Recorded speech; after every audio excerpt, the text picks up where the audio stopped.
Part 3. The document hidden in plain sight. That night, I barely slept. Every time I closed my eyes, I heard the same words. We should know what it's worth before talking to her. The sentence replayed over and over in my mind. Maybe there was another explanation. Maybe I was being paranoid. Maybe grief and loneliness had made me overly sensitive. I wanted to believe that. I truly did. Because the alternative was unbearable. The alternative was believing that my own children were discussing my future without including me. And no parent wants to believe that. The next morning, I woke before sunrise. The house was silent. For a few moments, I lay in bed staring at the ceiling. Then I turned toward David's side of the room. An old habit. One I still hadn't broken. His side remained untouched. The same nightstand. The same lamp. The same framed photograph. Sometimes I wondered if moving anything would feel like losing him all over again. So I left everything exactly as it was. A small museum dedicated to a life we had shared. I made coffee. Wrapped myself in a blanket. And sat near the kitchen window. Snow covered the backyard. Everything looked peaceful. Yet something deep inside me felt unsettled. For years I had ignored warning signs. For years I had chosen optimism over reality. But now, something was forcing me to pay attention. And once you start seeing the truth, it becomes impossible to unsee it. Around mid-morning, my phone rang. Michael. I stared at the screen before answering. Good morning, I said. Morning, Mom. His voice sounded cheerful. Almost too cheerful. How are you feeling after yesterday? The question caught me off guard. Because he rarely asked questions like that. I'm fine. Good. A brief pause followed. Then he casually added. By the way, have you thought about downsizing? There it was. Directly. Without warning. Without hesitation. Downsizing. I felt my stomach tighten. No. Another pause. Not at all? No. His tone shifted slightly. Not angry. Disappointed. As though I had given the wrong answer. I just thought it might make life easier. Easier for who? The words escaped before I could stop them. Silence. Then he laughed awkwardly. For you, of course. Of course. I had heard that phrase before. People often say for you when they actually mean for us. The conversation ended a few minutes later. But the damage was done. Now I knew. The Thanksgiving conversation hadn't been my imagination.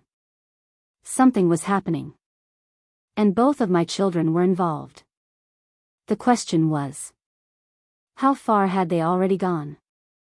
3 days later, I found my answer. By accident. The way life-changing discoveries often happen. I was looking for a tax document. Nothing more. My filing cabinet sat in David's old office. A room I rarely entered. Not because it hurt. But because every corner reminded me of him. His books remained on the shelves. His favorite chair still sat near the window. Even his reading glasses rested exactly where he had left them.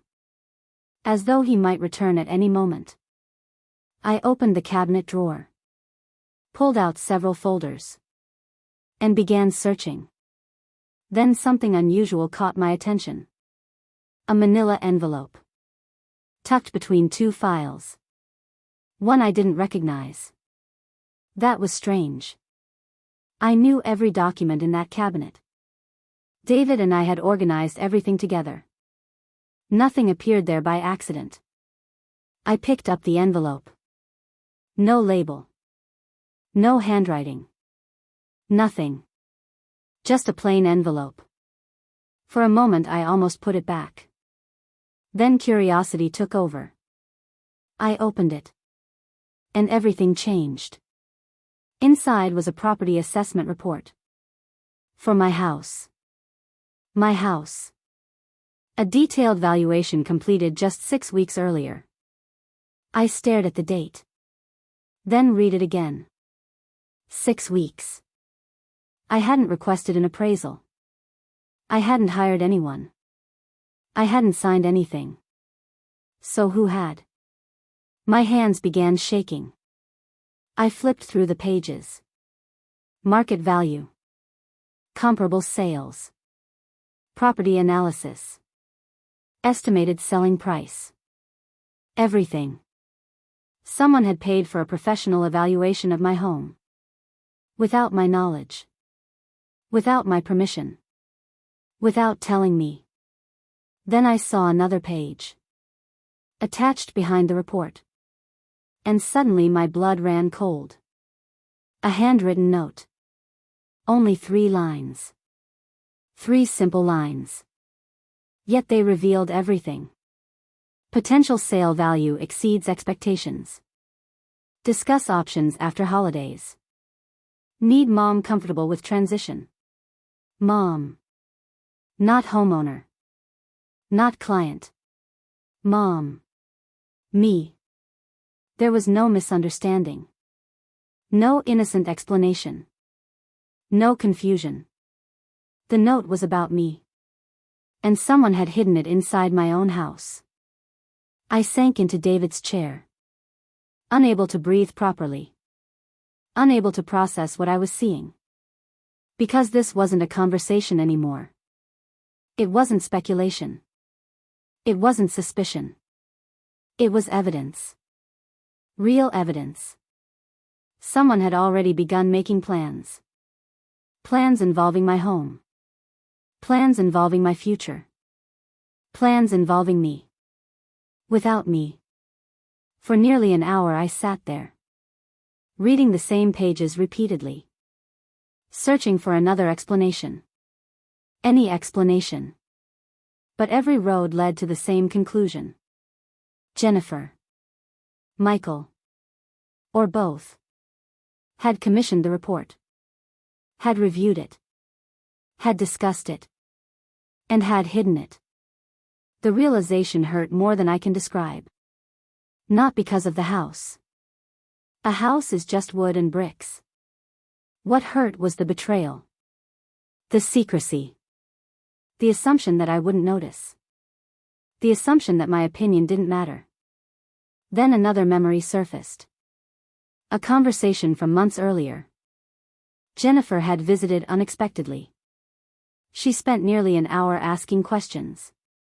Questions that seemed harmless at the time. Did I still manage the stairs comfortably? Did I ever feel unsafe living alone? Had I considered retirement communities? What would happen if I became ill? Back then, I thought she was concerned. Now I understood. She wasn't gathering information. She was gathering arguments. Arguments she could use later. Arguments designed to convince me. Or pressure me. Or manipulate me. For the first time in years. I became angry. Not sad. Not disappointed. Angry. A different emotion entirely. An emotion I wasn't accustomed to feeling. Especially toward my children. But anger has a purpose. It wakes you up. It forces clarity. And suddenly I saw everything clearly. For years I had been trying to keep peace. For years I had avoided conflict. For years I had accepted being overlooked. No more. I stood up. Walked to the window. And looked across the backyard. The same backyard where Jennifer learned to ride a bicycle. The same backyard where Michael built snow forts. The same backyard where David taught the grandchildren how to throw a baseball. Every corner held memories. My memories. Our memories. And nobody had the right to decide their future except me. Nobody. That evening, I made a decision. A simple decision. But one that would change everything. I wasn't going to confront them immediately. Not yet. Instead, I was going to listen. Observe. Pay attention. Because if there was one hidden document, there might be more. And if my children truly had a plan, I wanted to know exactly what it was before making my next move. What I didn't know was that only a few days later, Jennifer would make a mistake. A very big mistake. One that would reveal the entire truth. And once the truth came out, there would be no going back. End of part 3.